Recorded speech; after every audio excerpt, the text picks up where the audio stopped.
Assalamualaikum warahmatullahi wabarakatuh. Waalaikumsalam warahmatullahi wabarakatuh.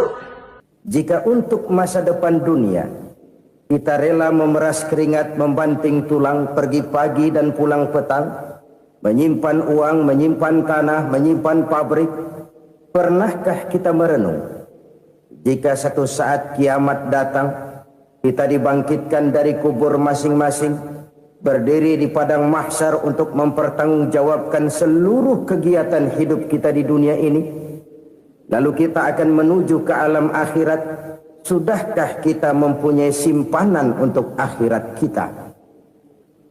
Pada pertemuan kali ini saya ingin menyampaikan sebuah hadis di mana Rasulullah sallallahu alaihi wasallam bersabda, "Arba'un min kanzil jannah." Simpanan sorga ada 4 macam. Yang pertama, ikhfa'us sadaqah, menyembunyikan sedekah. Saudara-saudara kaum muslimin, sebagaimana yang kita maklum bahwa Allah Subhanahu wa taala melebihkan sebagian rezeki dari kita terhadap yang lain. Ada yang kaya, ada yang setengah kaya, ada yang miskin, ada yang setengah miskin, dan selanjutnya. Ada yang gajinya kecil tapi penghasilannya gede. Ada yang penghasilannya gede tapi nggak punya gaji. Ada juga yang memang gajinya gede dan penghasilannya gede. Kelebihan rezeki merupakan sunnatullah dan tidak harus membuat kita merasa lebih dari yang lain. Bahkan sebaliknya, kelebihan itu harus membuat kita ringan tangan untuk menolong mereka yang memang memerlukan pertolongan. Kalau saudara diberikan ilmu, maka pertanyaan akhirat cuma satu: ilmumu kau amalkan untuk apa? Kalau saudara diberikan umur yang panjang, pengadilan akhirat juga bertanya satu: umurmu kau habiskan di mana?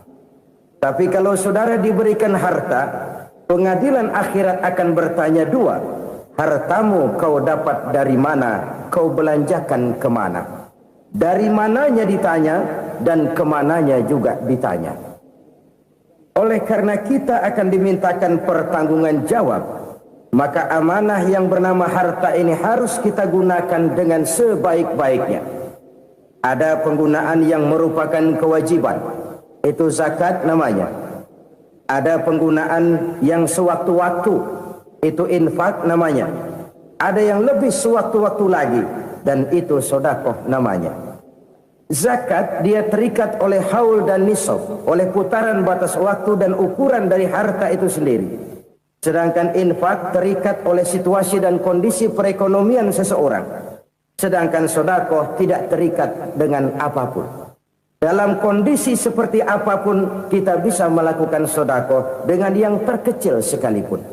Sampai-sampai Rasulullah sallallahu alaihi wasallam mengajarkan, la tahqiranna minal ma'rufi syai'an walau an talqa akhaka biwajhin talik.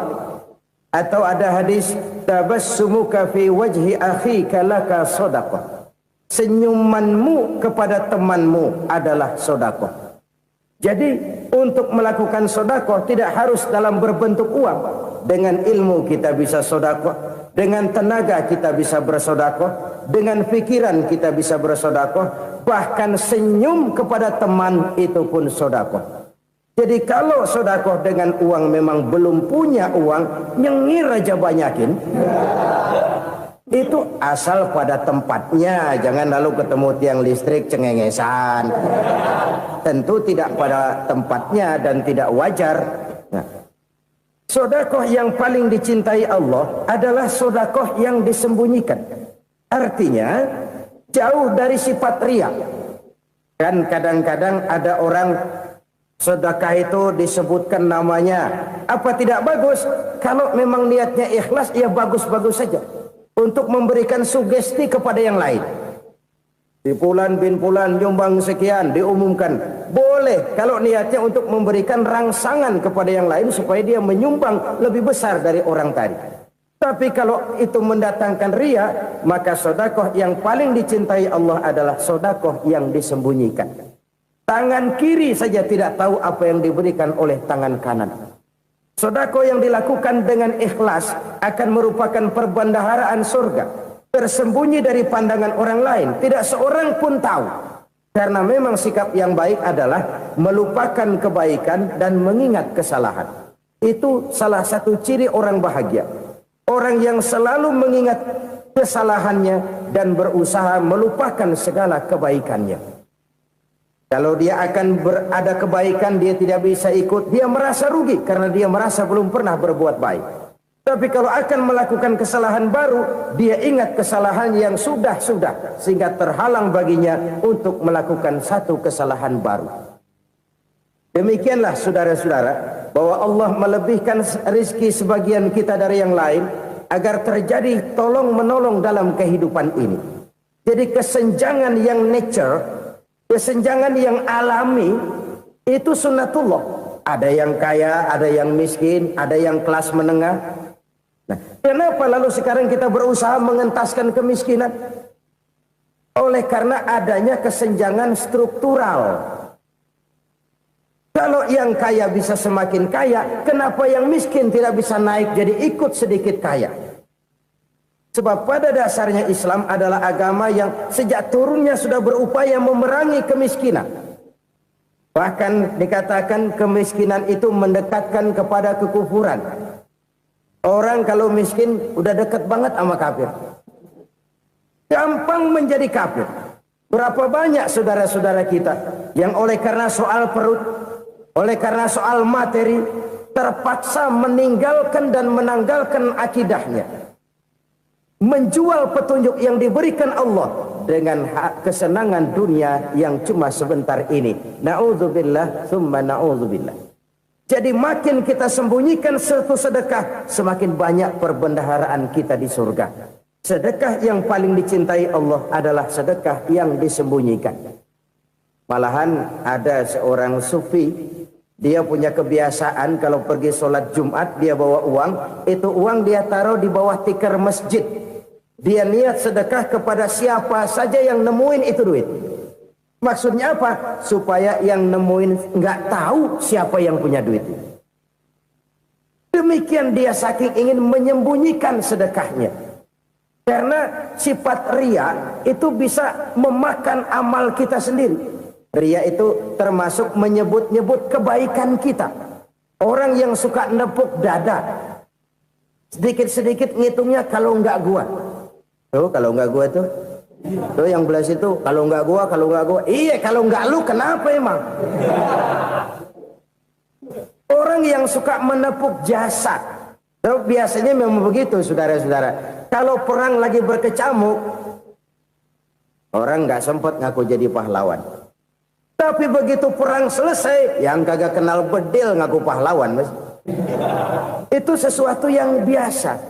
Oleh karenanya, orang-orang yang ikhlas dalam bersedekah, disembunyikannya sedekah itu, Allah cinta betul. Malahan ada hadis memberikan jaminan, inna sedaqatal mar'il muslimi tazidu fil umri wa tadfa'u mitatas su'i. Sesungguhnya sedekahnya seorang mukmin tazidu fil umri, bisa menambah umur panjang, wa tadfa'u mitatas su'i, dan menyelamatkan manusia dari mati secara su'ul khatimah. Jadi siapa yang kepengen panjang umur, banyaklah sedekah. Yang bosan hidup, pelit terus. Sedekah menambah panjang umur dan menyelamatkan manusia dari mati secara su'ul khatimah. Pak, katanya umur itu nggak bisa ditambah, nggak bisa dikurangin. Kapan? Kalau ajal sudah datang. Wa idza jaa ajaluhum la yastakhiruna sa'atan wa la yastakdimun. Kalau ajal datang tidak bisa dimajukan, tidak bisa dimundurkan. Itu kalau ajal sudah datang. Tidak bisa lagi umur ditambah dikurangi, sudah datang. Tapi kalau belum datang, itu kan haknya Allah. Mau ditambah, mau dikurangi, hak prerogatif Allah. Sebagai pencipta manusia, Allah maha kuasa dan maha mampu. Sedekah ini menambah panjang umur dan menyelamatkan manusia dari mati secara su'ul khatimah. Orang mati kan sama ya, kondisinya mati, nggak nafas. Tapi hakikat mati kan lain-lain. Ada yang mati itu husnul khatimah, baik akhirnya. Misalnya lagi ngaji mati, lagi sholat mati, lagi sedekah mati.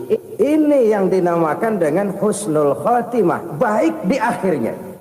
Sebaliknya ada yang su'ul khatimah, jelek di akhirnya. Ini yang jadi catatan akhir. Lagi nyekek botol, mampus. Lagi banting kartu, modar. Su'ul khatimah, jelek pada akhirnya. Sedekah menyelamatkan manusia dari mati secara su'ul khatimah. Dan kita semua kepengen mendapat husnul khatimah, jauh dari su'ul khatimah. Oleh sebab itu yang bisa menyelamatkan kita dari penyakit itu antara lain adalah sedekah yang disembunyikan, yang dikerjakan dengan ikhlas karena Allah, tidak karena kepengen dipuji orang, tidak karena ingin dikatakan orang pemurah. Sebab orang dermawan itu orang yang memberi tanpa harus diminta. Kalau masih harus diminta, ya belum dermawan namanya, masih harus diminta. Kalau nggak diminta ya tulus, lolos, polos. Saudara-saudara kaum muslimin rahimakumullah. Harta adalah amanat dan akan kita pertanggungjawabkan. Allah melebihkan rizki sebagian kita dari yang lain agar kita saling tolong menolong, bantu membantu.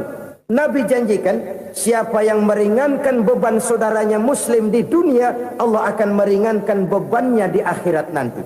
Sebuah jaminan dari baginda Nabi. Si orang yang kita bantu barangkali tidak bisa membalas, Allah yang akan membalas lewat jalan lain yang tidak pernah kita sangka-sangka. Ada orang tanya, Pak, ini ada orang nyumbang masjid sambil marah-marah, bagaimana?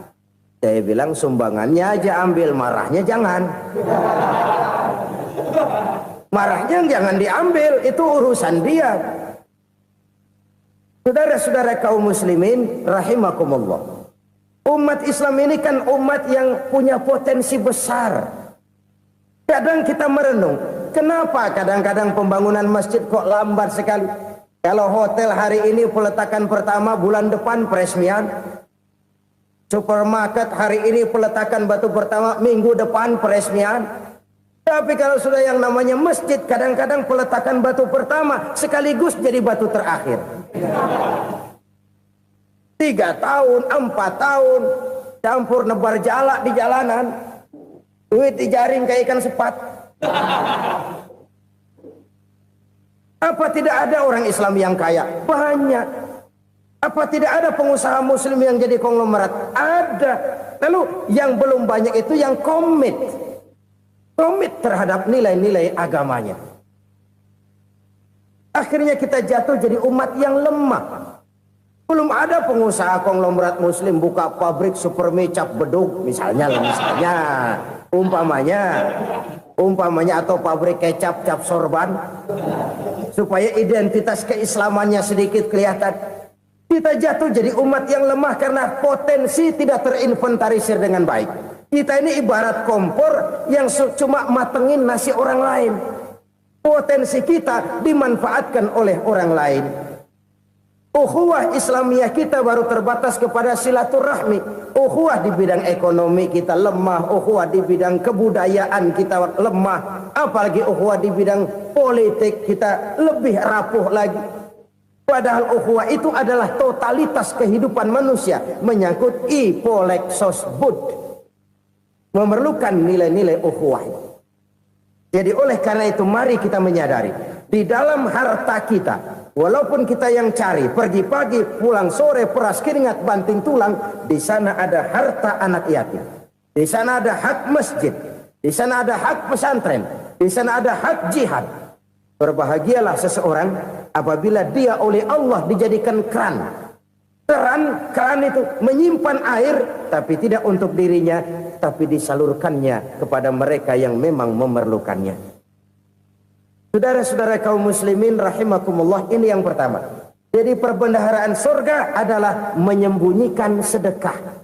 Orang lain nggak tahu, kita pun nggak pernah ngitung-ngitung.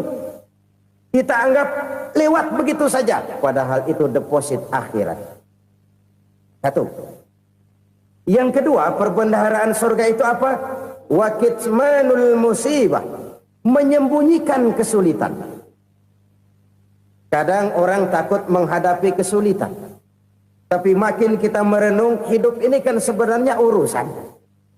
Takut sama urusan, ya jangan hidup. Tandanya orang hidup itu kalau punya urusan. Urusan melupakan problem. Problem sering menimbulkan kesulitan. Kesulitan bukan untuk ditakuti, tapi untuk diatasi dan dicarikan jalan keluarnya. Siapa sih orangnya yang nggak pernah sulit-sulit? Makin tinggi status sosialnya, makin gede urusannya. Makin tinggi kualitas imannya, makin berat tingkat kesulitannya. Cuma memang yang namanya enak itu seperti pelangi. Biang lala itu nggak pernah di atas kepala kita, di atas kepala orang melulu. Lo sih enak lo, kata kita. Dia juga bilang, yang enak kan lo. Pelangi itu nggak pernah di atas kepala kita. Kata tukang beca, aduh enak ya naik Mercy. Kata tukang beca, apa yang di dalam mobil Mercy? Aduh enak bener tukang beca, di jok ngeringkuk ngorok pulas bener. Saya kamar pakai AC, sejuk, tempat tidur sutra, empuk, alga, spring bed, gula kulik, nggak bisa pulas kalau belum minum Valium, belum tidur. Enak bener tukang beca, di jok ngorok nggak tahu wetan kulon. Si tukang beca bilang yang di Mercy enak, yang di Mercy bilang tukang beca enak. Inilah enak, nggak pernah di atas kepala kita, di atas kepala orang lain melulu enak itu. Nah, saudara-saudara, yang merupakan perbendaharaan surga itu orang yang bisa menyembunyikan kesulitan, baik pribadi ataupun rumah tangga. Nih terutama rumah tangga yang jadi soalnya. Kadang-kadang kita ini kalau senang, sebaliknya kalau senang kita diam, kalem aja, cuek. Banyak banget duit kita bawaan, diam aja udah. Malah ketemu orang takut. Tapi begitu susah, sekampung tahu. Padahal Nabi mengajarkan perbendaharaan surga itu menyembunyikan musibah, menyembunyikan kesulitan. Kalau enak, cerita sama orang-orang. Kalau nggak enak, rasain sendiri, tekan sendiri, atasin sendiri.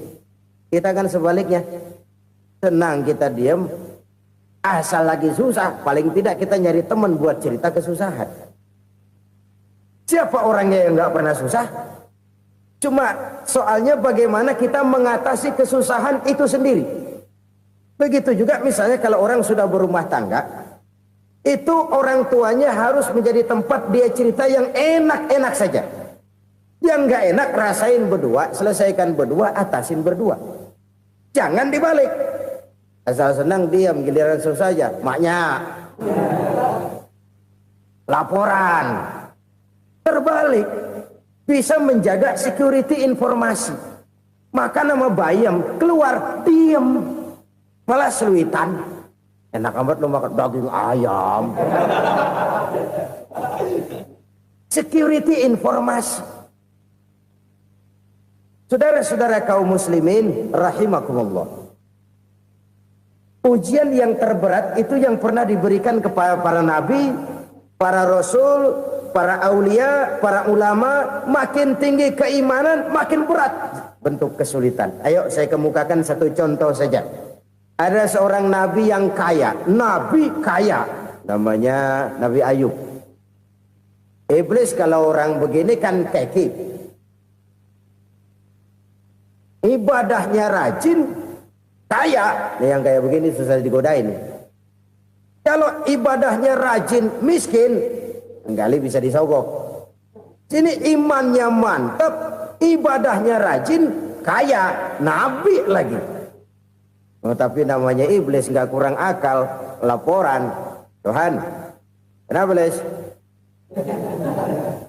Ya ini bahasa saya, bahasa Qur'annya sih nggak gitu. Itu hambamu yang namanya Ayub, dia rajin ibadah cuma karena dikasih kaya aja. Coba kasih miskin dia, berhenti dia sembahyang. Ah, kamu bisa aja. Saya tahu Ayub itu hambaku yang ikhlas. Saya buktiin Tuhan, silahkan. Dibuktiin lah, iblis turun ke alam ini. Yang mula-mula dia lakukan, dia rusak sawah ladang Nabi Ayub. Dia binasakan binatang ternak Nabi Ayub. Sehingga dalam waktu singkat, jatuhlah Nabi Ayub dari orang paling kaya, jadi orang paling miskin. Beliau masih ibadah di mihrab dalam masjid. Datang iblis. Saudara Ayub, ya. Lagi ngapain? Ibadah. Nyembah Allah, nyembah Allah. Oh, percuma. Kenapa? Tuhan yang ente sembah nih, dia udah bikin miskin ente. Sawah ladang ente hancur lebur, binatang ternak binasa. Sekarang ente jadi orang paling miskin. Ngapain nyembah Tuhan kayak begitu? Tekor. Udah berhenti dah ibadah, berhenti ibadah. Ini iblis sama Tuhan lapornya lain, yang dikerjakan kepada Nabi Ayub juga lain. Benar begitu iblis kata Nabi Ayub? Iya, sawah ladang saya habis, buras. Binatang ternak saya binasa, binasa. Saya miskin, bangpak. Apa jawab Nabi Ayub? Bukan innalillahi, ini hebat. Alhamdulillahillazi a'tani wa akhza minni. Segala puji bagi Allah yang telah memberikan harta kepada saya dan sekarang mengambilnya lagi. Alhamdulillah. Allah yang ngasih, Allah yang ambil. Itu mah urusan Allah. Iblis cuman ibadah jalan terus, sujud lagi Nabi Ayub. Iblis seleher gondok banget. Dasar Nabi nggak mempan dia apa-apain. Miskin malah alhamdulillah. Allah yang ngasih, Allah yang ambil.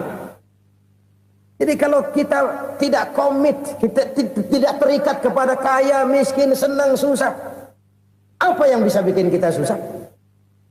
Jadikan kekayaan, kemiskinan, jadikan senang, susah sebagai anak buah yang bisa kita atur. Jangan kekayaan ngatur kita, jangan kemiskinan ngatur kita. Kita yang harus mengatur mereka.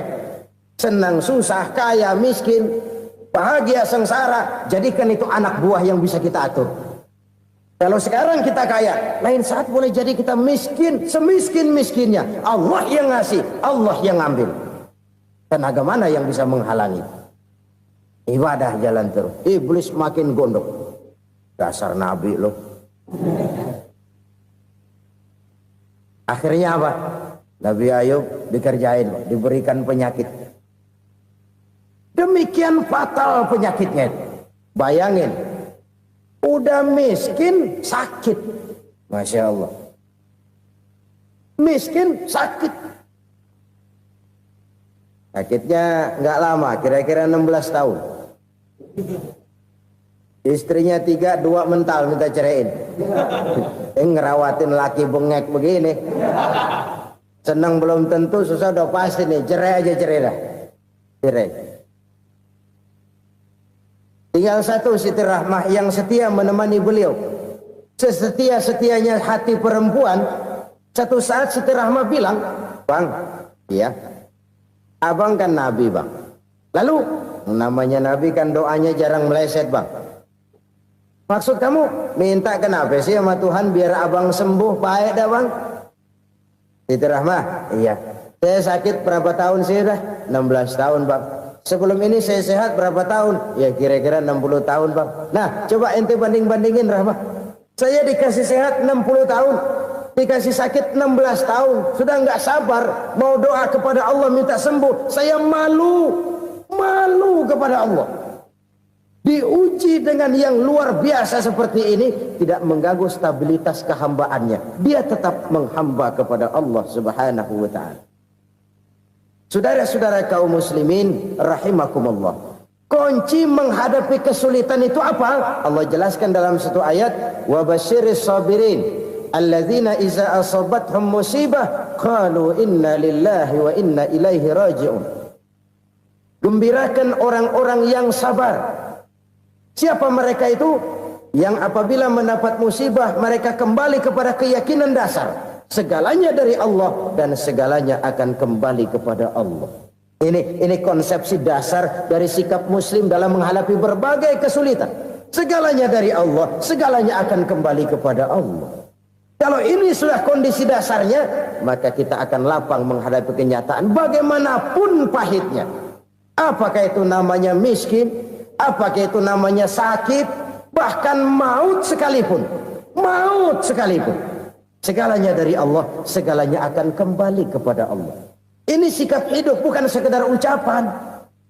Kita kadang-kadang menjadikannya sebagai ucapan. Mulutnya sehingga berhenti, innalillahi wa inna ilaihi rajiun, tapi nangisnya terus gerung-gerungan. Bukan itu, ini kesadaran moral. Kalau segalanya dari Allah, segalanya kembali kepada Allah, kan sebenarnya cuma nunggu giliran. Hari ini saya nyembayangin dia, entah hari apa saya disembayangin orang. Hari ini saya antar dia ke kubur, entah hari apa orang nganterin saya ke kubur. Hari ini saya tahlilkan dia, entah nanti kapan orang tahlilkan saya. Segalanya dari Allah, segalanya akan kembali juga kepada Allah. Oleh sebab itu saudara-saudara, kesulitan bukan untuk ditakuti. Kesulitan justru untuk diatasi, dicarikan jalan keluarnya. Dan tidak ada orang yang tidak pernah mendapat kesulitan. Tidak ada. Semakin tinggi status sosial, semakin tinggi kualitas keimanan, semakin besar juga tingkat kesulitan. Hanya saja bagaimana cara kita mengatasinya. Dan Al-Quran menyatakan, inna ma'al usri yusra. Di balik kesulitan itu pasti ada kemudahan. Roda itu berputar. Karena itu Rasulullah Sallallahu Alaihi Wasallam mengingatkan kepada kita, ta'arraf ilallahi firraha ya'rifka fisyiddah. Ingatlah kepada Allah di waktu kamu senang, supaya Allah ingat kepada kamu di waktu kamu susah.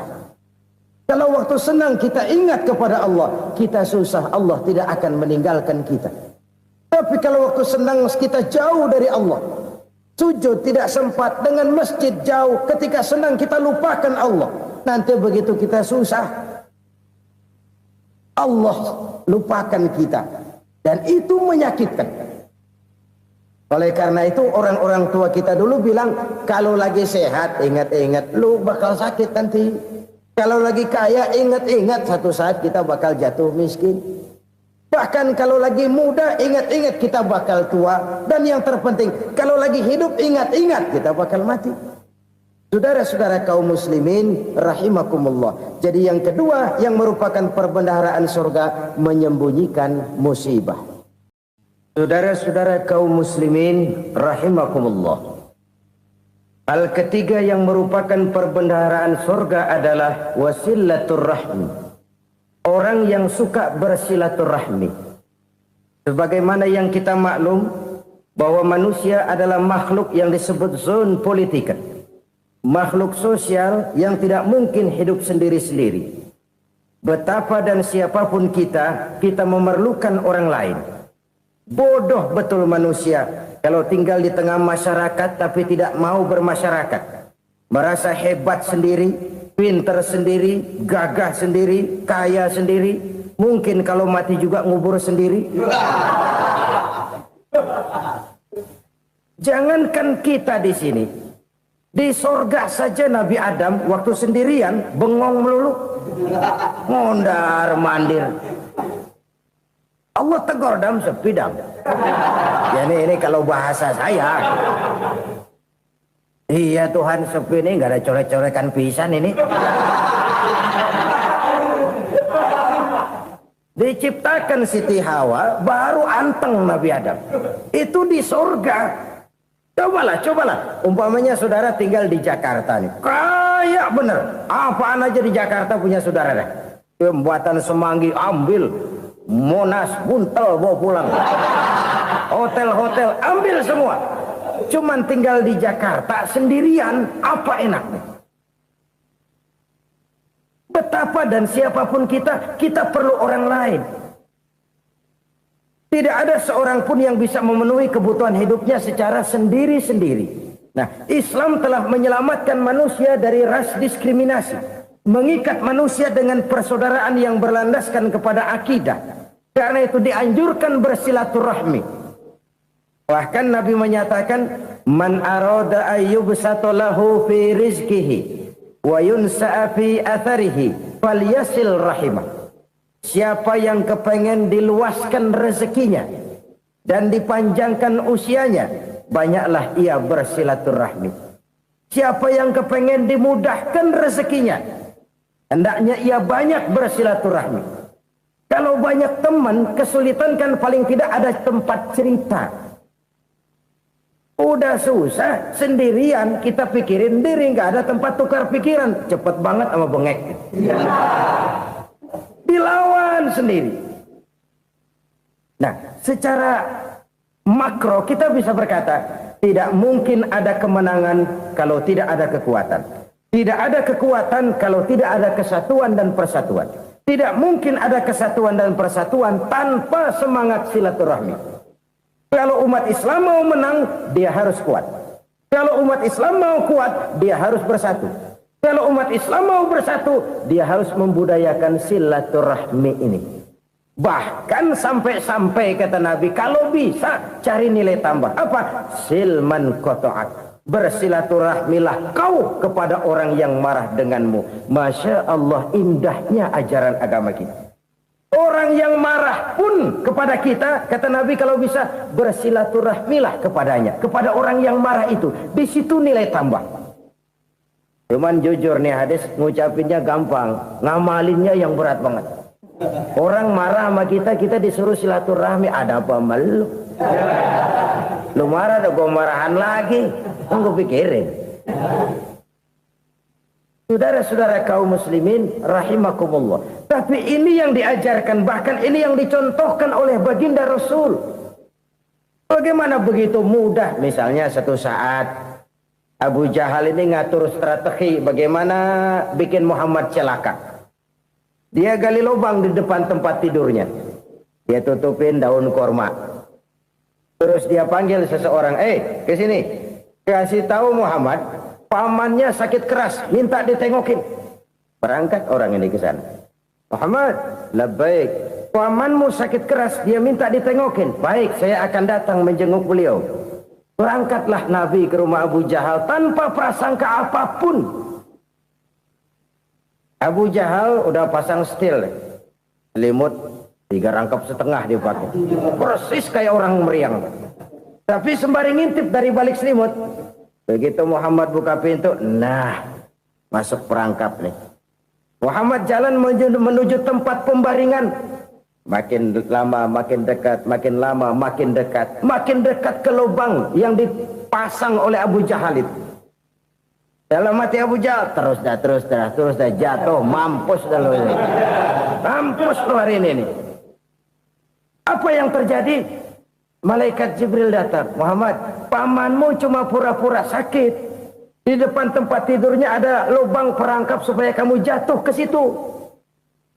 Sudah, kamu pulang. Balik kanan Nabi. Sudah hampir jatuh ke lubang, balik kanan, pulang. Bayangin kecewanya Abu Jahal. Muhammad dikit lagi, Muhammad dikit lagi. Enggak paman, saya pulang aja. Emosi bangun dari tempat tidur, enggak sadar kalau lagi pura-pura sakit. Lompat ngejar Nabi, dia lupa dengan lubang yang dia gali. Serak, nyemplung sendiri ke dalam lubang.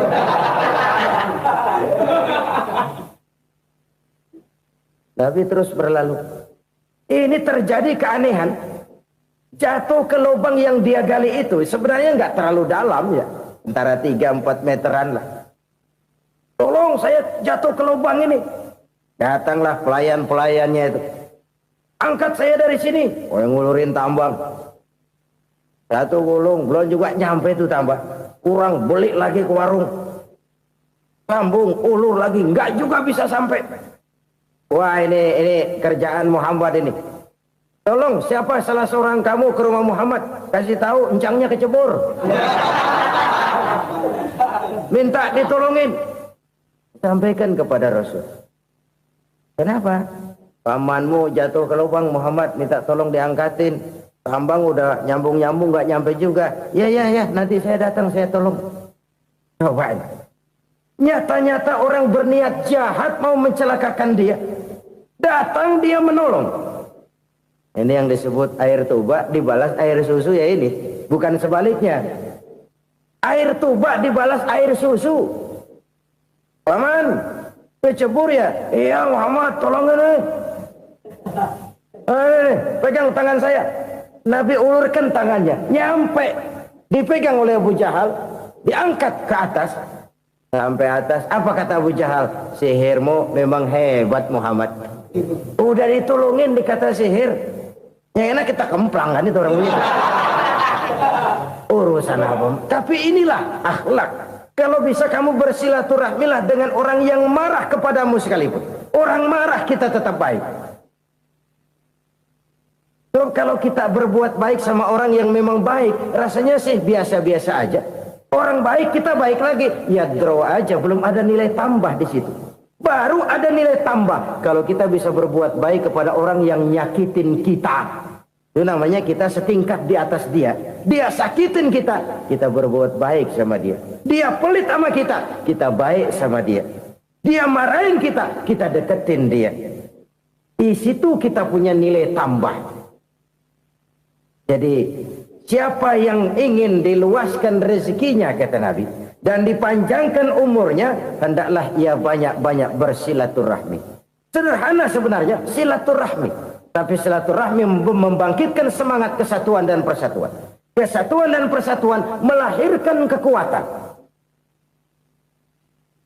Dalam matematika 1 ditambah 1 pasti 2. Tapi di tengah masyarakat 1 orang takut ditambah 1 orang takut, hasilnya jadi 2 orang setengah berani. Kenapa setengah berani? Karena udah berdua. Tadi pan takut sendirian. Kalau dia kumpul turu-turu takut lah jadi berani. Kita yang lemah, kita yang tidak berdaya, kita yang miskin, kalau mau kompak bersatu, apa yang nggak bisa kita kerjain? Apalagi tinggal di kota besar, pilihan cuma 2. Bertahan atau minggir. Bertahan atau minggir. Untuk bisa bertahan harus mampu bersaing. Untuk mampu bersaing harus punya keahlian.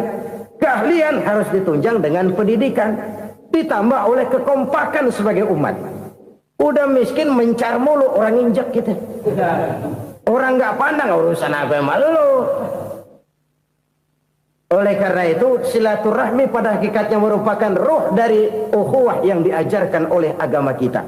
Bagaimana Islam menyelamatkan masyarakat manusia dari ras diskriminasi, mengikat manusia, dan tidak ada persaudaraan yang lebih indah selain persaudaraan yang diikat dengan nilai-nilai akidah. Sepanjang orang di jalan Allah, itulah saudara kita. Keluar dia dari jalan Allah, selesailah persaudaraan sampai di situ. Karena itu, kalau ingin menyimpan sesuatu di surga, banyaklah bersilaturahmi. Datang ke rumah ini, datang ke rumah itu, dan lain sebagainya. Itu simpanan kita di akhirat nanti. Ini yang ketiga. Saudara-saudara, yang keempat, perbendaharaan surga itu apa? Wa qawlu la hawla wa la quwwata illa billah. Ucapan la hawla wa la quwwata illa billah. Ibadah kan ada yang berat, modalnya besar. Bangun masjid berat, modalnya besar. Bangun rumah sakit berat, modalnya besar. Ada ibadah yang berat, tapi modalnya ringan. Misalnya puasa. Puasa itu berat, mengendalikan nafsu. Kalau sekedar nggak makan nggak minum sih enteng, mengendalikan nafsu. Itu jihad terbesar, tapi kan modalnya ringan, cuma niat saja. Ini ibadah berat, modalnya ringan. Ada ibadah yang ringan, modalnya juga enteng. Seperti termasuk ucapan la haula wa la quwwata illa billah. Tanpa sadar, la haula wa la quwwata illa billah. Nyelengin tuh di surga. Nyelengin, kita nggak terasa, nyelengin simpenan akhirat. La haula wa la quwwata illa billah, nyimpan lagi. Kaget, la haula wa la quwwata illa billah, nyimpan lagi, banyak simpenan. Walaupun sebenarnya yang dimaksud di sini adalah kesadaran batin bahwa tidak ada daya dan kekuatan kecuali Allah. Itu intinya. Kita memulai pekerjaan disunahkan baca bismillah, kan begitu. Apa itu? Kesadaran moral Bahwa ini saya bisa kerjakan. Saya kerjakan ini dengan menyebut nama Allah. Kenapa? Kalau Allah tidak memberikan daya dan kekuatan, mana mampu saya kerjakan ini. Maka saya kerjakan ini dengan menyebut nama Allah. Bismillah. Kesadaran moral. Manusia hanya wajib berusaha, tapi nggak pernah wajib berhasil. Banyak hal-hal yang kalau kita renungkan secara rasio nggak mungkin. Tapi jadi kenyataan. La haula wa la quwata illa billah. Tidak ada daya dan kekuatan kecuali bagi Allah semata-mata. Kesadaran moral akan kelemahan dan keterbatasan makhluk bernama manusia. Kadang kita kagum dengan otak, tapi kita sering lupa sama yang bikin otak. Padahal bagaimanapun hebatnya otak, yang bikin otak pasti lebih hebat dari otak. Nggak percaya, silahkan otak-otakan. Inilah kecenderungan. Kita kagum dengan pesawat-pesawat mutakhir, bukan main besi gede banget terbang itu. Alangkah hebatnya. Lalu apa yang bikin otak tidak lebih hebat dari itu semua? Kita puji laut. Apa yang bikin laut tidak lebih hebat dari laut itu? La haula wa la quwata illa billah. Tidak ada daya dan kekuatan kecuali Allah. Apa yang bisa kita lakukan? Kalau tidak karena daya dan kemampuan yang diberikan oleh Allah kepada kita. Lahirlah sikap tawadu, rendah hati. Tidak melonjak menjadi angkuh dan sombong. Sadar akan kelemahan dan keterbatasan diri. Sebagai makhluk yang diciptakan oleh Allah subhanahu wa ta'ala. Jadi satu sisi ini ucapan yang berpahala. La haula. Jadi wiridan. Pada sisi lain ini kesadaran moral.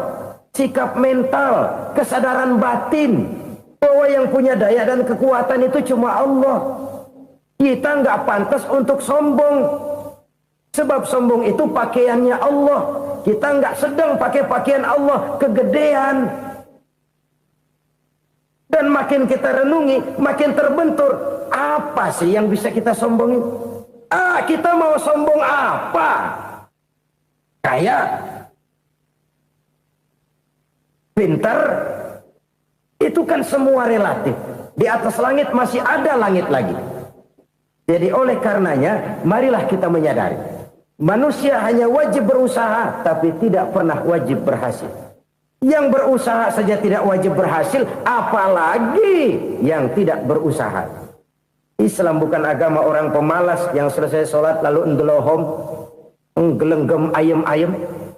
Tapi Islam bukan agama orang sombong yang setelah berusaha lalu tidak memerlukan Allah. Kita bisa saja bikin proyeksi, tahun sekian kita bakal panen besar menurut perhitungan otak. Tapi ada kejadian lain. Apa? Tikus ngambek. Habis itu dimakanin tikus, panen gagal. Proyeksi rasional gagal oleh tikus-tikus yang ngambek itu. Bisa saja terjadi.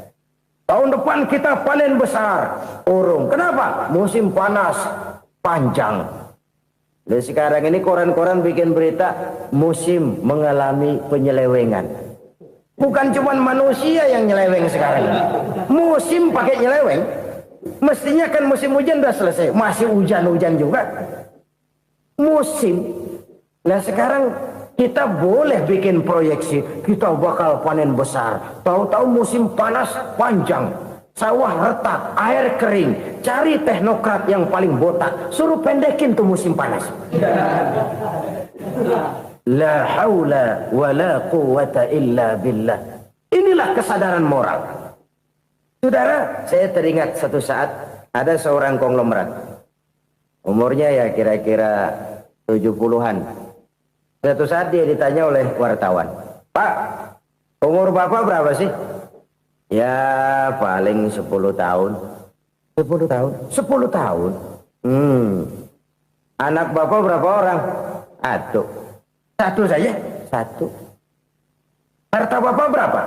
Ya paling-paling bangsa 7 juta kali. 7 juta? Iya. Pak, kenapa Bapak bohongi saya? Bapak punya buku biografi. Koran-koran, majalah-majalah banyak memuat cerita riwayat hidup Bapak. Saya tahu umur Bapak 70. Kenapa bilang cuma 7 tahun? Saya tahu anak Bapak 8. Kenapa cuma bilang 1? Saya tahu harta bapak miliaran, mungkin triliunan, pabrik di mana-mana, bank di mana-mana. Kenapa bilang uang bapak cuma 7 juta? Nah, kata si konglomerat tadi, kamu benar nak, kamu benar. Umur saya kalau jumlahnya memang 70 nak. Cuman ingat-ingat saya, baru 7 tahun terakhir ini saya sujud. Baru 7 tahun terakhir ini saya berusaha dekat dengan Allah. Saya laksanakan perintahnya, saya jauhi larangannya. 7 tahun inilah rasanya yang ada nilainya di hadapan Allah. Yang 63 tahun matong, kelabu, kelem umur gue. Habis untuk maksiat, untuk munkarat. Maka ketika ditanya tadi, umur saya 7 tahun itu. Oh begitu Pak. Oh iya.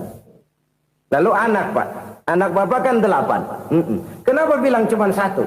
Nah, kalau jumlah hitungannya memang anak saya 8. Tapi dari 8 orang ini rasanya cuma 1 nih yang bakal jadi buah hati, belahan jantung, pelanjut cerita, penerus sejarah, bakal jadi anak soleh yang akan mendoakan saya.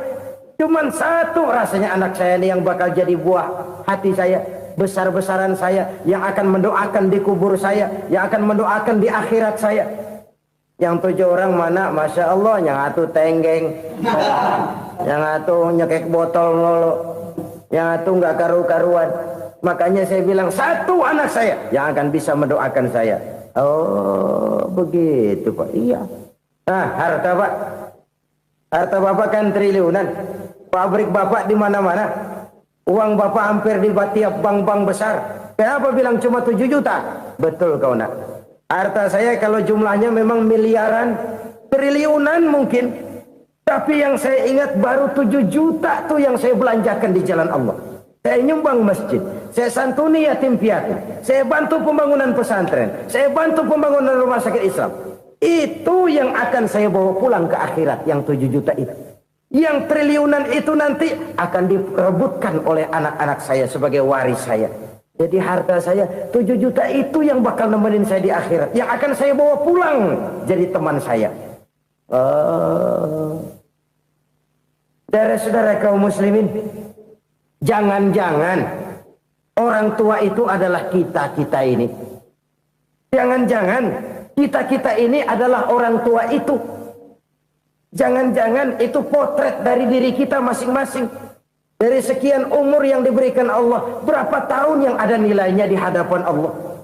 Dari sekian anak-anak yang merupakan amanah, berapa yang akan mendoakan kita sebagai orang tuanya menjadi anak soleh. Dari sekian banyak harta yang diberikan Allah, berapa yang akan kita bawa pulang menghadapnya nanti, yang kita belanjakan di jalan Allah. Ini sebuah potret kehidupan. Karena itu kita kembali kepada la haula wa la quwata illa billah. Kita wajib berusaha, kita wajib berikhtiar. Selebihnya, segala daya dan kekuatan hanya milik Allah saja semata-mata. Satu kesadaran batin dari setiap pribadi muslim. Setelah ia berusaha dan berikhtiar, ia menyerahkannya kepada Allah Subhanahu wa ta'ala. Jadi satu sisi ini merupakan wiridan ucapan yang mengandung pahala. Pada sisi lain ini merupakan sikap batin dari seorang muslim di dalam ia menghadapi realitas kehidupan ini. Saudara-saudara kaum muslimin rahimakumullah. Kalau ini kita jadikan satu basis kehidupan, maka ini akan menyelamatkan manusia dari kemungkinan tergelincir menjadi orang yang lupa diri dan lupa darat. Sebab itu Imamul Ghazali berpesan, jadidis safinah fa innal bahra amiq wa khuziz zad fa inna safara ba'id wa khaffifil hamla fa innal hamla sadid. Perbarui selalu kapalmu karena lautan sangat dalam. Bawa bekal yang banyak karena perjalanan ini sangat jauh. Ringankan beban karena kebanyakan beban akan menyakitkan. Alangkah indah kalimat ini, alangkah dalam makna yang terkandung di sana. Perbarui selalu kapalmu karena lautan sangat dalam. Apa artinya ini? Jaga mentalmu baik-baik. Pelihara imanmu baik-baik karena hidup penuh cobaan seperti lautan. Kita kalau berlayar di lautan kan kadang-kadang tenang, angin bertiup sepoi-sepoi basah. Jika malam datang bintang gemintang bertabur menghias cakrawala. rembulan memantulkan sinarnya dengan indah. Dalam keadaan begitu berlayar enak. Tapi lain saat ombak menggunung, halilintar menyambar, angin topan bertiup. Berapa banyak sudah saudara-saudara kita yang tenggelam di lautan dunia tanpa sadar bahwa dia belum sampai kepada pantai yang akan dituju. Berapa banyak sudah saudara-saudara kita yang tenggelam di lautan dunia ini tanpa sempat bangkit lagi. Dia menyangka sudah sampai kepada tujuannya. Hati-hati kapal jangan sampai bocor karena lautan sangat dalam. Iman ini jaga baik-baik karena hidup penuh dengan ujian. Wa khuzizat fa inna safara ba'id. Bawa bekal yang banyak karena perjalanan sangat jauh. Saudara mau ke Bandung, bawa duit. Saudara mau ke Surabaya, banyakan lagi duitnya. Saudara mau ke Mekah, gepokan, iketan tuh duit nggak lembaran lagi. Makin jauh perjalanan, makin banyak bekal yang harus kita bawa. Kalau saudara dari Jakarta mau ke Surabaya, kagak bawa duit berangkat juga, itu sih bukan berani namanya, nekat. Sampai Surabaya belum tentu, sengsara di jalan udah pasti. Kenapa? Nggak bawa bekal berangkat. Sama juga kita nih, misalnya belum sempat sembahyang, mati. Waduh, berani banget orang. Belum punya bekal, mati. Sengsara di jalan. Atau bekal tidak cukup. Dari Jakarta saudara mau ke Surabaya, bawa duit 500 perak. Paling jauh Cikampek nyampenya itu. Paling jauh itu. Antara jauhnya perjalanan dengan bekal yang saudara bawa tidak seimbang. Hidup ini perjalanan panjang. A walking tour. Dimulai dari alam arwah. Sebelum jasad diciptakan, roh diciptakan lebih dulu. Dari situ pindah ke alam rahim. Dari alam rahim pindah ke alam dunia. Dari alam dunia pindah ke alam barzah. Baru menuju akhirat. Satu perjalanan panjang. Kalau bekal tidak bawa, sengsara di jalan. Bawa bekal yang banyak karena perjalanan ini sangat jauh. Wa khaffifil hamla, ringankan beban karena beban itu cuma akan menyulitkan. Kalau bekal itu sih keperluan, tapi beban nggak kita perluin, cuma ngeberat-beratin. Apa ini beban? Dosa. Kecurangan, kebatilan, kesoliman, ketidakadilan, kesewenang-wenangan. Itu akan jadi beban kita di akhirat. Alangkah celakanya, perjalanan panjang, bekal tidak bawa, beban kelewat banyak. Alamat sengsara di jalan. Pahala tidak ada, dosa berlipat ganda. Na'udzubillah, summa na'udzubillah. Kalau kita rangkum nasihat Al-Ghazali dengan kisah si konglomerat tadi, kita akan mengambil kesimpulan. Pertama, bekal terbaik dalam menghadapi gejolak kehidupan ini tidak lain adalah iman. Yang kedua, pahala dan dosa. Dua hal kontroversial. Pahala adalah bekal, dosa adalah beban. Tapi kita sekarang kan tidak begitu terangsang kepada yang abstrak. Orang berlomba mencari yang konkret-konkret saja. Yang real. Kalau memang dosa, benjol dong. Kira-kira begitu. Kira-kira begitu. Persis orang Yahudi dulu. Orang Yahudi itu kan pernah minta kepada Nabi Musa. Ya Musa lan nu'mina laka hatta narallaha jahrah.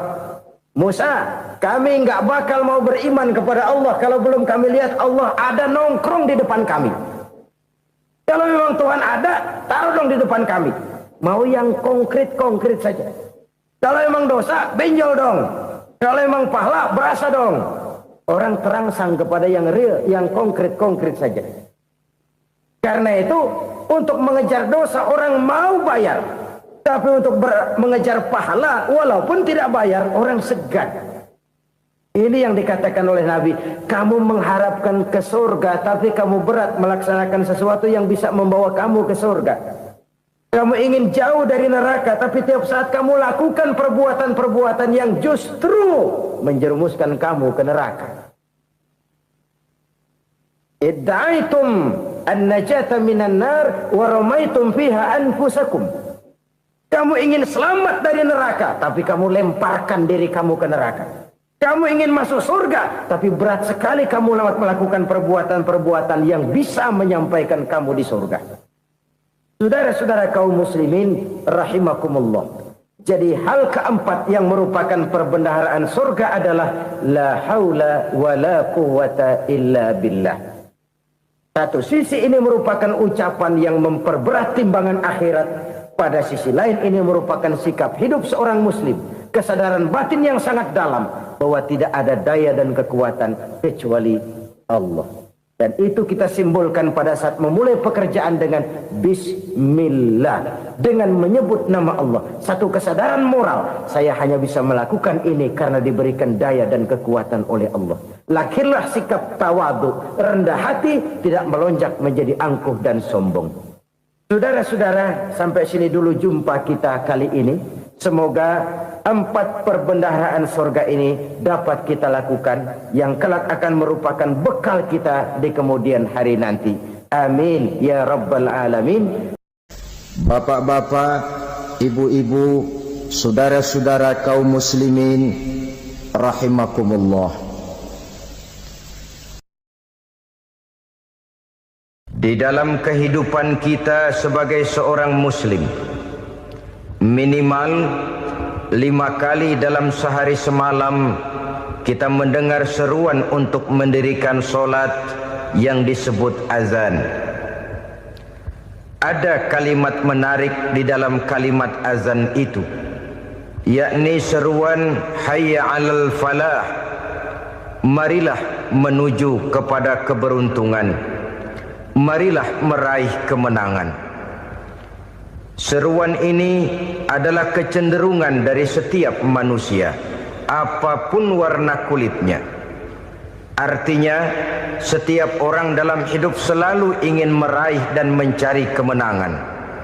Kemenangan akan melahirkan kepuasan batin, dan kepuasan batin memberikan kebahagiaan.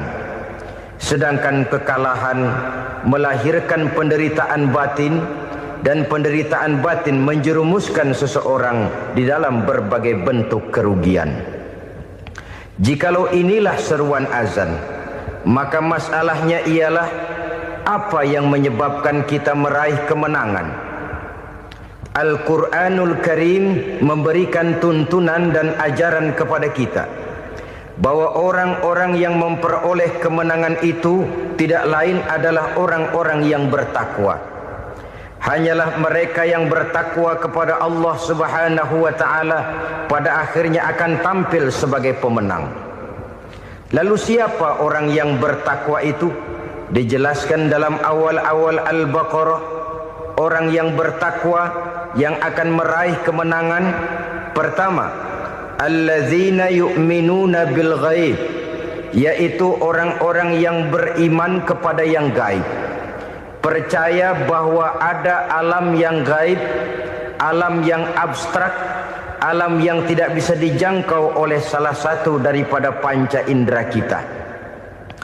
Mereka percaya dan beriman kepada adanya malaikat, beriman kepada adanya iblis dan jin, beriman kepada adanya alam kubur, beriman kepada adanya alam mahsyar, beriman kepada adanya alam akhirat, beriman kepada adanya surga dan neraka. Beriman bukan cuma sekedar beriman dalam ucapan bibir saja, tetapi beriman yang nilai iman itu mampu mewarnai gerak dan gaya hidupnya. Iman yang meresap sampai ke tulang sumsum, kemudian memberikan dampak positif di dalam kehidupan manusia. Alam, kita tahu, adalah sesuatu yang selain Allah, dan Allah bukanlah alam. Apapun namanya selain daripada Allah, itu adalah alam. Alam pada hakikatnya terbagi menjadi 2. Ada alam syahadah, alam nyata, alam konkret, alam yang bisa dijangkau oleh salah satu indera kita. Kemudian ada alam ghaib, alam yang tidak bisa dijangkau oleh panca indera kita, alam metafisika, alam abstrak, alam yang wajib kita imani keberadaannya. Kita percaya bahwa malaikat itu ada, Kita percaya kepada jin, bahwa jin itu ada. Kita percaya kepada adanya iblis dan setan. Bukan percaya kepada iblis dan setannya, percaya bahwa iblis dan setan itu ada.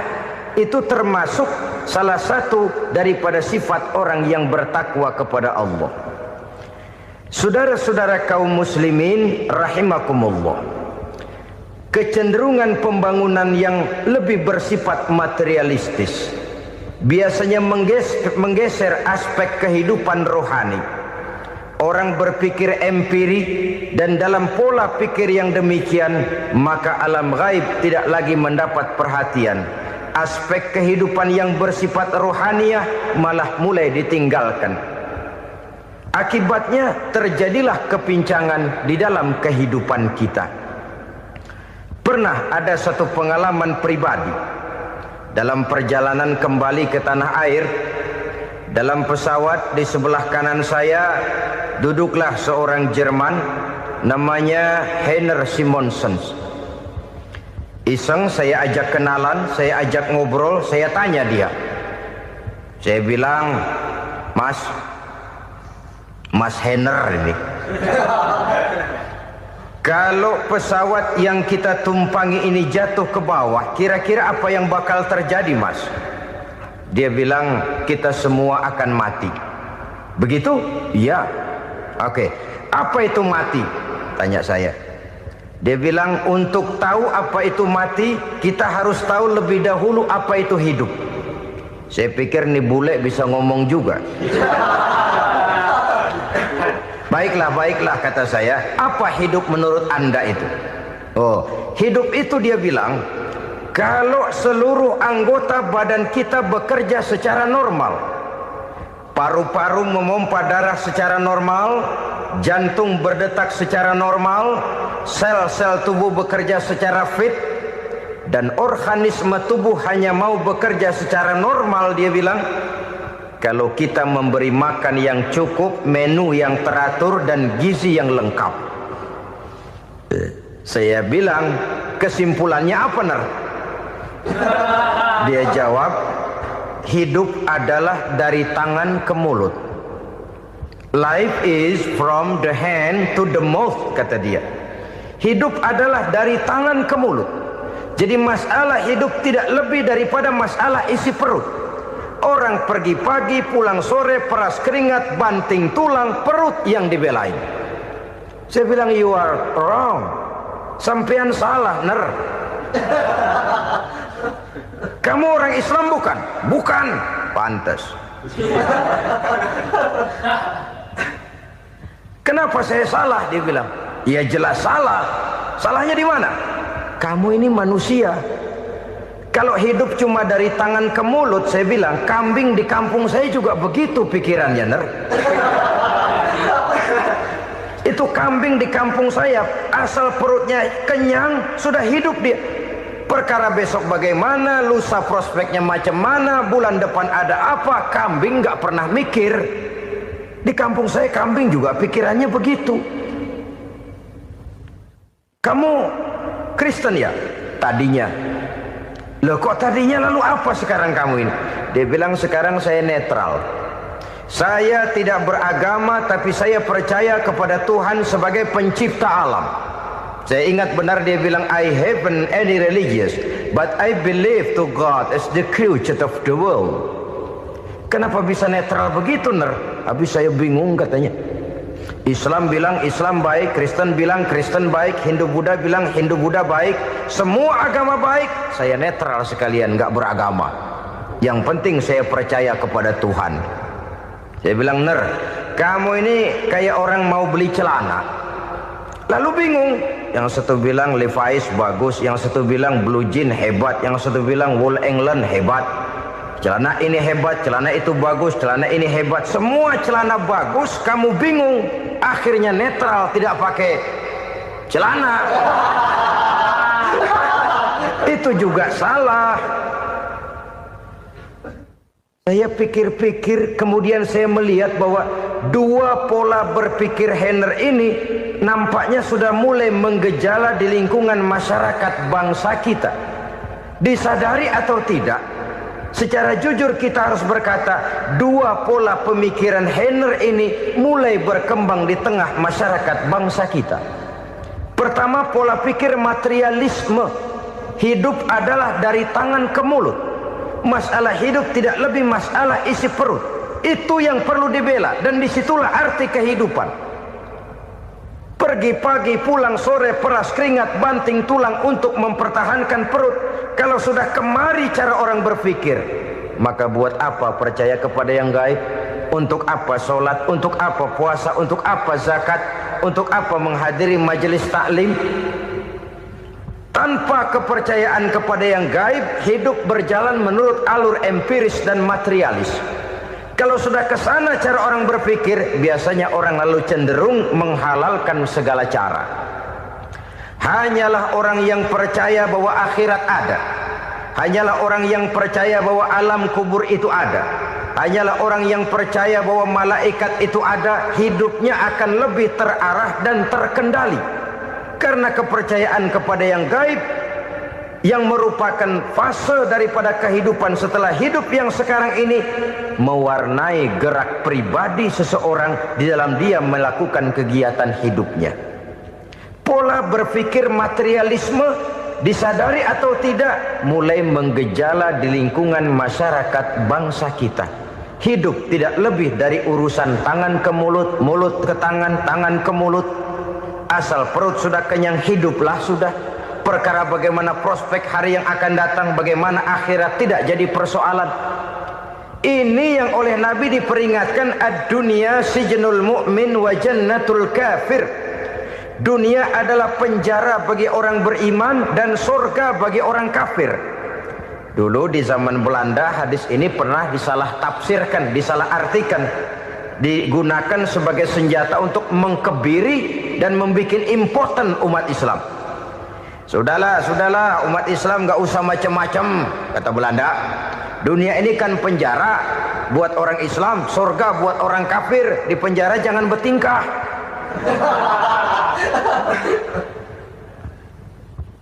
Pengertiannya tidak begitu.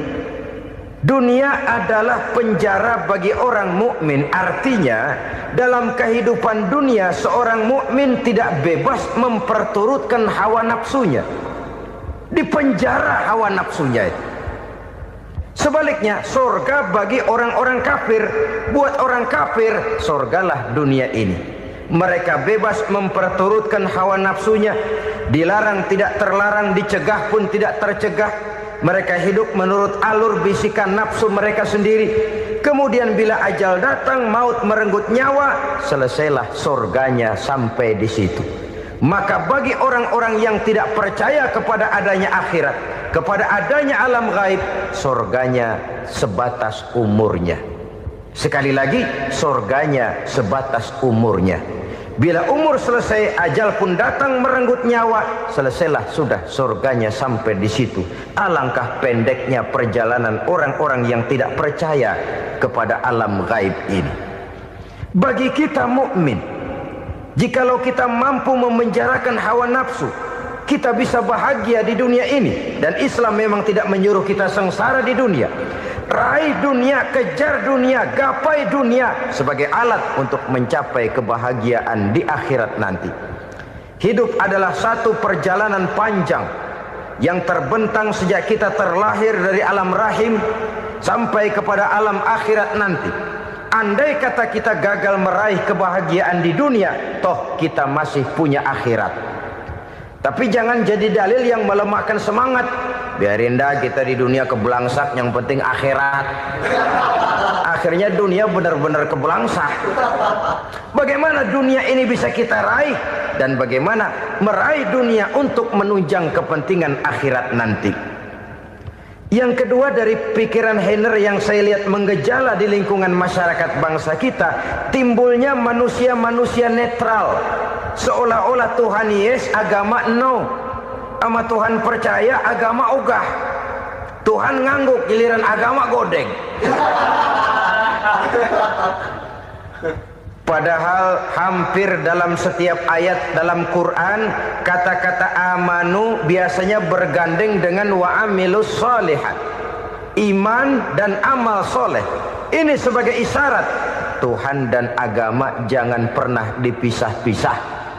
Apabila kita bertuhan, maka kita harus beragama. Apabila kita beragama, maka agama itu harus bersumberkan dari Tuhan yang kita imani itu. Tidak mungkin kita pisah, Tuhan yes, agama no. Sama Tuhan percaya tapi agama bikin sendiri. Sembayangnya cukup bengong 2 jam madep ngulon.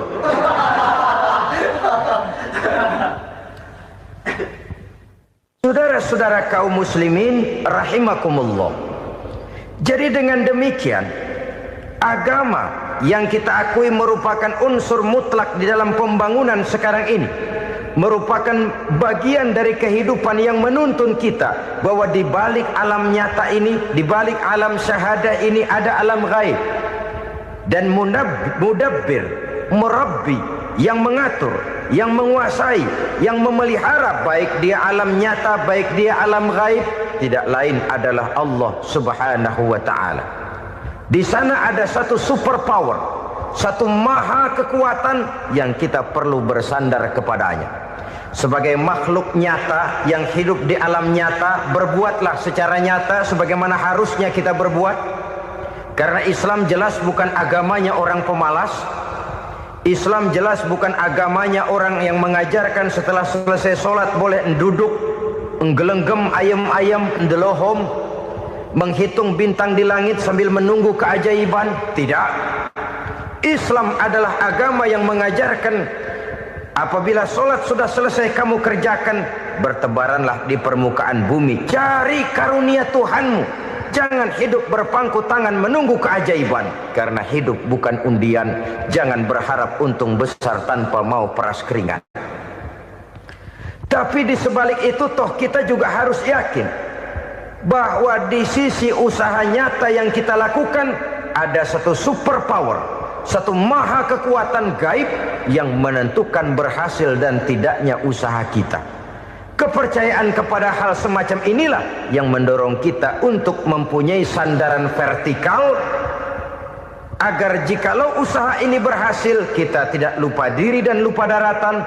Jikalau usaha ini gagal kita tidak putus asa dan buruk sangka, tidak cupik pandangan dan sempit hati, tapi mampu melihat persoalan dengan kacamata putih sambil husnuzon kepada Allah Subhanahu wa ta'ala. Kita percaya malaikat itu ada. Ada yang namanya raqib dan atid, mengawasi gerak hidup kita sampai kepada gerak hati kita. Ini memberikan sugesti agar kita berhati-hati. Tidak sejengkal tanah pun kita bisa berlindung dari pengawasan raqib dan atid. Ada munkar nakir yang akan menyoal kita di alam kubur. Ada malaikat malik, penjaga neraka. Ada malaikat ridwan yang menjaga surga. Kita percaya kepada adanya jin, kita percaya kepada adanya setan, iblis. Percaya kepada adanya, bukan mempercayai si setan, si iblis lalu menjadikannya sebagai teman. Tidak. Percaya bahwa mereka itu ada dan merupakan makhluk Allah yang gaib, yang diciptakan Allah Azza wa Jalla.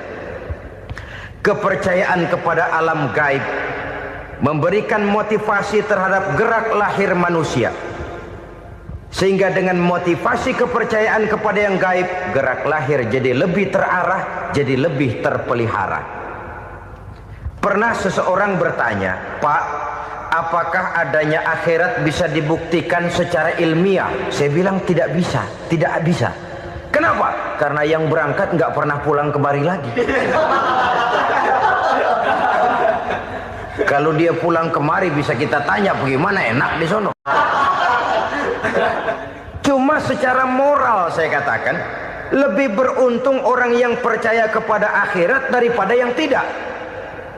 Sekarang saudara percaya akhirat ada, lalu saudara baik-baik di dunia, sholat, puasa, zakat, menolong orang lain, menebarkan kebajikan. Saudara mati, andai kata akhirat tidak ada, toh dalam hidup saudara sudah berbuat baik. Paling tidak nama saudara akan dikenang sebagai orang baik. Sebaliknya, saudara percaya, kata saya, bahwa akhirat tidak ada, lalu hidup semau-maunya, tenggelam dalam maksiat dan munkarat, menentang Allah, tidak mau ruku dan sujud. Lalu saudara mati, kemudian akhirat ada, ayo mau apa? Bekal tidak punya. Jadi secara moral lebih beruntung orang yang percaya kepada adanya akhirat daripada yang tidak percaya. Dan itu alam gaib yang tidak bisa dibuktikan secara eksat. Jangankan untuk membuktikan seperti itu, dalam kehidupan sehari-hari saja yang kita rasakan tidak selalu berbentuk toh. Angin, bagaimana sih bentuknya angin? Kita tidak tahu. Merah, buktinya kalau dikerok merah. Yang merah itu kulit, yang kulit kita bukan anginnya. Sakit, rasa sakit itu ada, tapi bagaimana bentuk sakit? Kita nggak pernah tahu.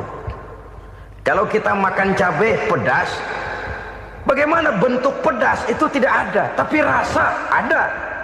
Bentuk pedas hijau, cabainya bukan pedasnya. Tidak semua yang kita rasakan bisa kita gambarkan dalam bentuk yang konkret. Oleh karena itu, sekali lagi bahwa kepercayaan kepada alam yang gaib mampu memberikan satu sugesti yang menata kehidupan seseorang lebih lurus, lebih terarah, dan lebih terkendali. Maka wajar kalau kepercayaan kepada yang gaib mengantarkan seseorang untuk meraih kemenangan. Kenapa? Dia percaya kepada yang gaib, bahwa akhirat ada, bahwa alam kubur ada, bahwa pertanggungan jawab itu ada. Maka dia lalu tidak hidup saenae udele dewe, itu loh. Tidak hidup menurut seleranya sendiri, terarah, teratur. Ini cirinya yang pertama. Orang bertakwa yang akan meraih kemenangan, mereka beriman, mereka percaya kepada yang gaib. Bahkan hal-hal konkret saja selalu berangkat dari yang gaib. Saudara-saudara, para remaja, para pemuda sekarang ini tidak pernah tahu toh siapa yang akan jadi teman hidup saudara. Kita bisa saja ngerancang, mentargetkan, tapi toh akhirnya yang namanya jodoh bukan kekuasaan kita. Rezeki di luar kemampuan kita. Begitu juga ajal. Maut, jodoh, ajal adalah contoh-contoh konkret bahwa pada akhirnya yang gaiblah yang menentukan. Bertahun-tahun ngelancong, emang jodoh seret, nggak jadi.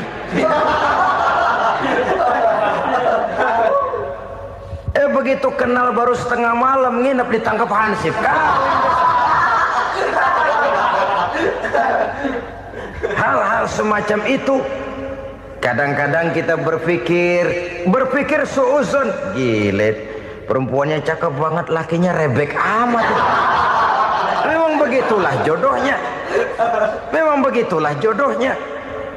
Saudara hadirin ma'asyiral muslimin yang saya hormati, jadi hal-hal yang konkret saja kita yakini sepenuhnya ditentukan oleh satu superpower yang gaib itu tadi.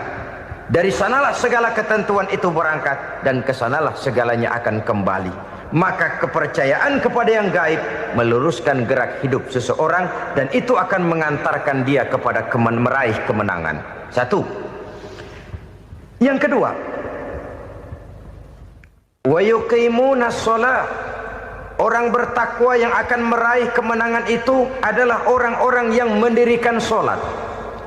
Kenapa sholat mengantarkan orang untuk meraih kemenangan? Yang jelas, inna sholata tanha anil fahsya'i wal munkar. Sholat mampu mencegah manusia dari perbuatan keji dan munkar.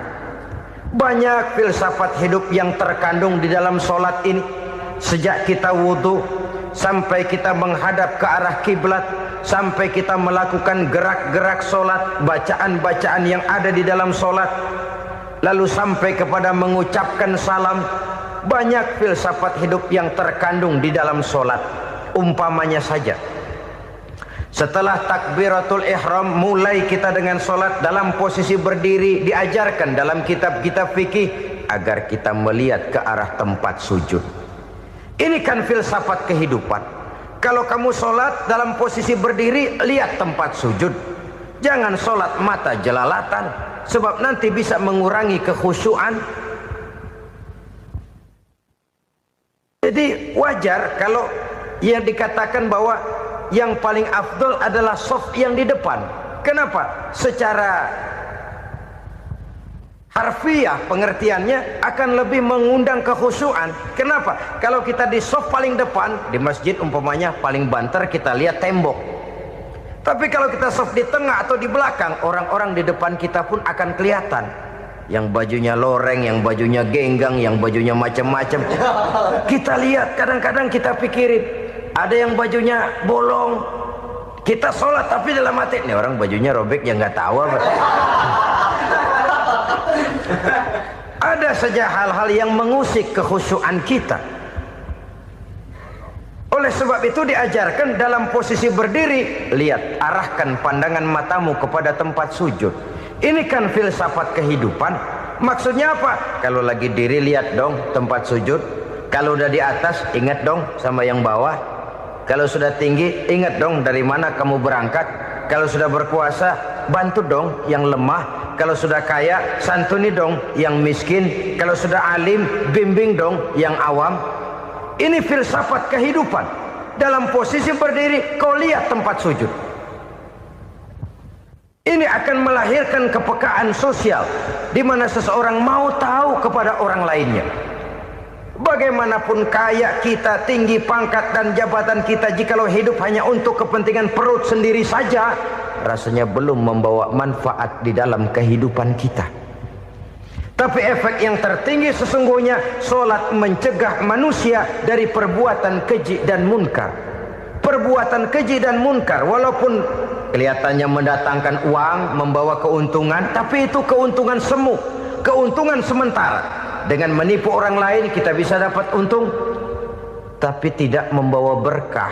Dan itu adalah kerugian besar dalam kehidupan kita.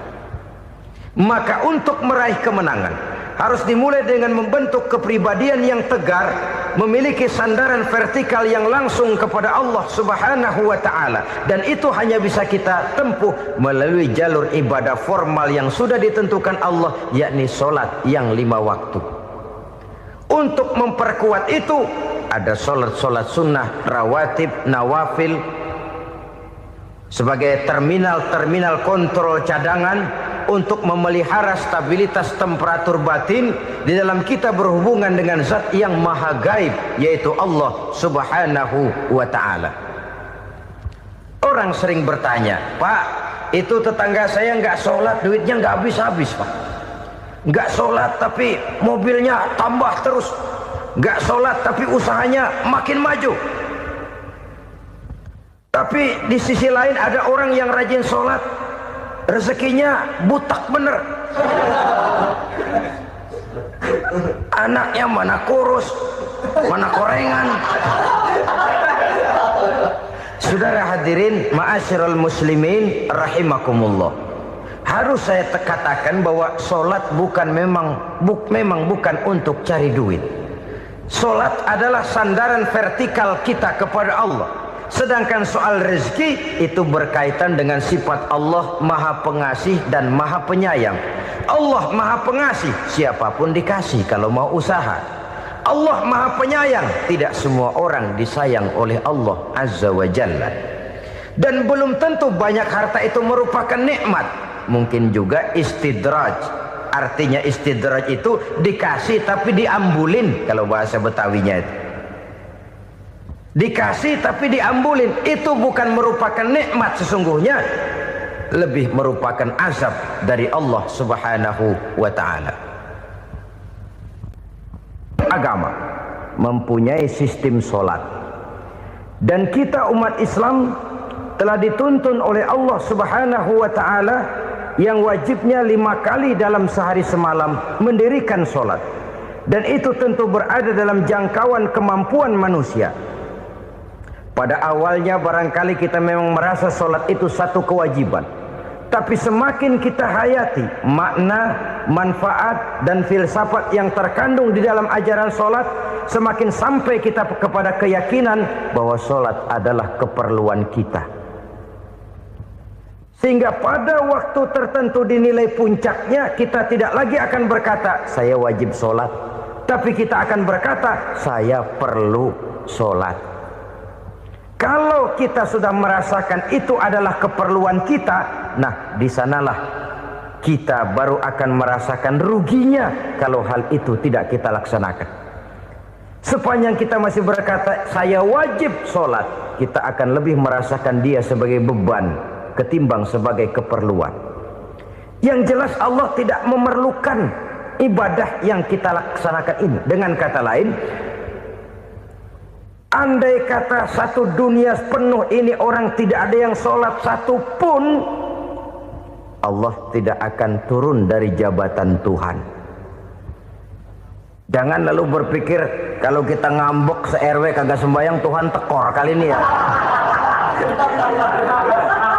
Tentu tidak, itu perlunya kita, bukan perlunya Allah. Dan pada induknya kita akan berkata saya perlu agama.